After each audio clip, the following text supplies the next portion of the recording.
छिट्टो मिठो खाजा टेस्टी थुक्पा कसरी बनाउने? थुक्पा खानको लागि पहिला तरकारी बनाउनु पर्दछ। त्यसैले आउनुस् पहिला तरकारी बनाऊ। एउटा कुकरलाई हिट अन गरेर बसाल्ने, यसमा आवश्यकता अनुसार तेल हाल्ने। तेल तातेपछि अलिकति मेथी फुराउने, त्यसपछि 2वटा तेजपत्ता र काटेको एउटा प्याज हाल्ने। प्याज हल्का ब्राउन भइसक्यो, यसलाई चलाएर आधा चम्चा जति बेसार हाल्ने र राम्ररी प्याज खरिन दिने। अब यसमा भिजेर तयार भएको चना केराउ सँगै आलु काटेर राख्ने। यसलाई हिट कम गरेर चलाउँदै केही बेर भुट्नु पर्छ।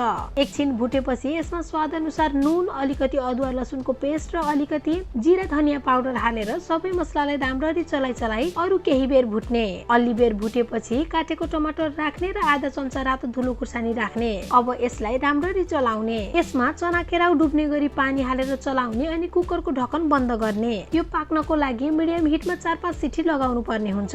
यता तरकारी पाक्दैछ, अब हामी नुडल्स उमाल्नतिर लागौं। एउटा भाँडामा पानी मजाले उमाल्ने। पानी राम्ररी उम्लिएपछि पानीमा नुडल्स राख्ने। नुडल्स सँगसँगै 1 चम्चा नुन पनि राख्ने। नुडल्स बोइल हुनलाई लगभग 10 देखि 15 मिनेटसम्म लाग्ने गर्छ।